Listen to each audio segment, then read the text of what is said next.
For those who followed from the beginning how the chassis was made, and already I built the body around the chassis, so I made mounts and stuff.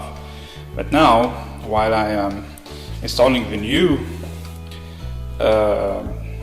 rear axle with suspension system,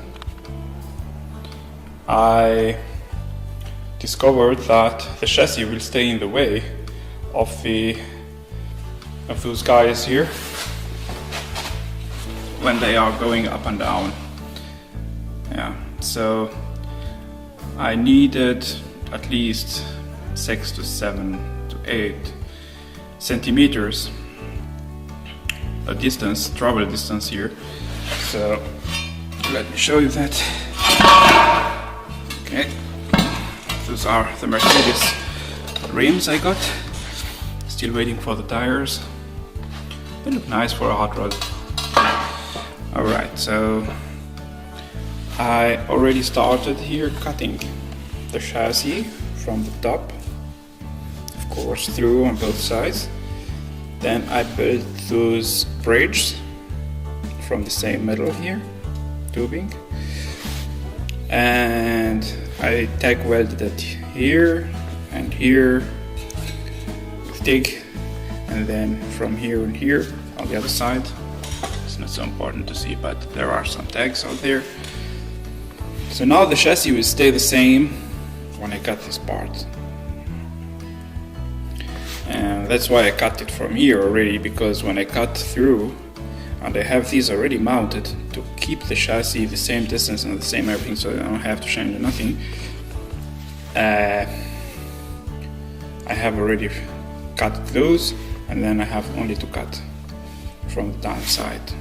Otherwise I need a pretty nice big cutter that I don't own here to cut it till here without damaging that, or I have to cut the chassis and then weld those, and then I have to match it and put the body on it, and it will be very much pain in the ass to make it work 100% as it was. So this is, I think, the best way to do it. And on the top of that there will be this kind of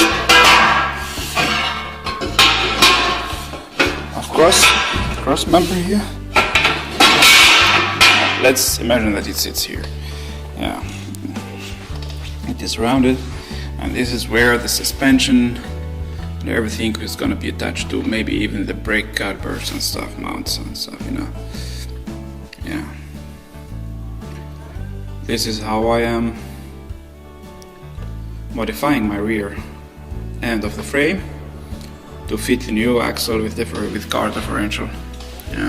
Actually, the hot rod axles, rear axles are a bit different. They are rigid, so they don't move, and of course the brakes are here on the end. But such an old axle like Opel Record or Ford axle, it is not into my budget, and I am not really building a real street legal car to try to afford that. So that's why it's better for me to stay small. I found this as a nice action by a friend, and I almost paid nothing. I don't want to say nothing, but I bought many things, many parts, and I paid one amount of money, and it's a good money. So very less money, I want to say. Here another view of the engine. I didn't want to show it in this video, but this is how it's supposed to look like.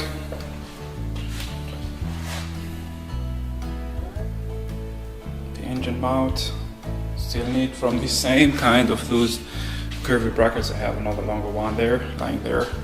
I'm gonna make the mounts that are gonna be mounted to those here with screws and rubber. And this is the chain. I had a hard time finding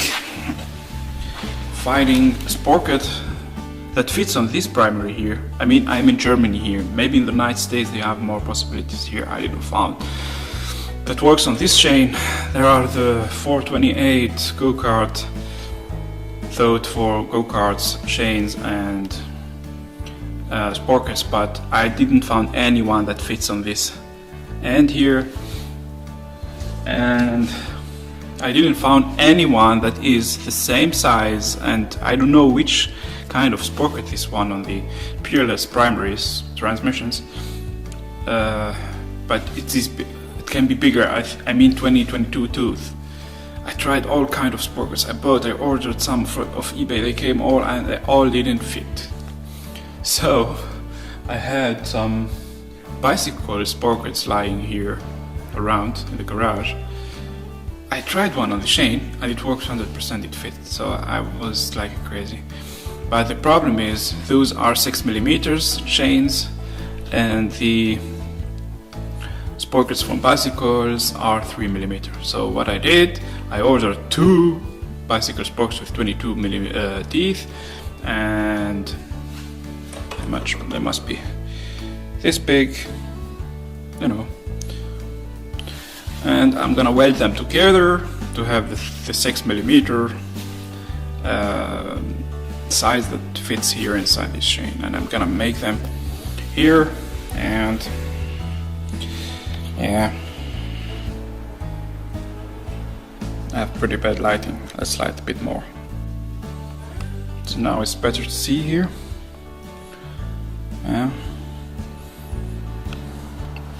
Transmission is mounted here on those L-shaped corner brackets that are gonna be strengthened with other brackets all around through, maybe to the mount that goes to the chassis and to the front and to the side.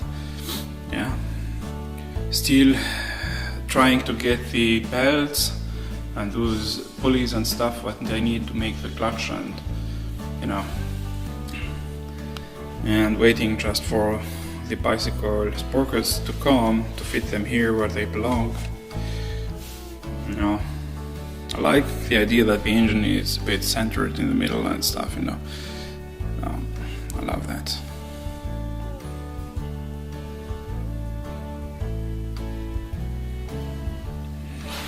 Let's give it a look from the side.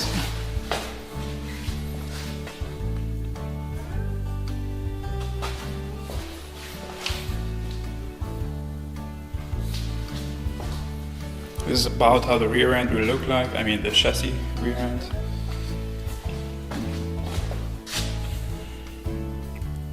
It looks better from this side here, especially when the clutch and all those chains and stuff and belts will be there. It will look something special, I think. I hope. So right here is the frame, as I said, with that extension and made by me, travel space. Oops. There it is. Here where the axle will travel freely, and here where everything is going to be mounted, of course. Excuse me, I was zooming in. Okay. And those have to be closed, of course, later. I mean that here. Everything have to be closed, welded. Just went to the hardware store right now. I wanted to buy a bracket to use it to fit or fill them, but it was damn expensive on the next hardware store. I have to ride that Sunday to the good one, you know. And as you can see a lot of welding to make it strong enough, but that curvy bow on the top will be the mount for the shocks and suspension and springs and everything. And the frame kept its original size and everything, you know.